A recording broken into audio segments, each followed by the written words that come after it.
Welcome to Guide Hub. Today I am going to guide you on how to fix DHgate app not working.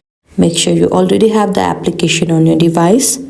Now there are two steps to fix the DHgate app not working. The first one is to go to your app store. Now at the app store you can search dhgate.com and you can simply tap on the application. If your application needs an update, you will be seeing an update option just beside the option open. As I already have the updated the app here, you can't see the update option.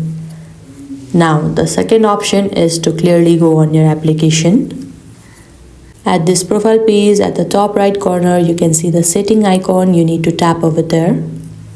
Now there you can see the option clear cache, which is 8,000 and 1200K. So you can simply tap on that option. Now you can see that your cache is cleared, and this is the another step to fix your DHgate app not working.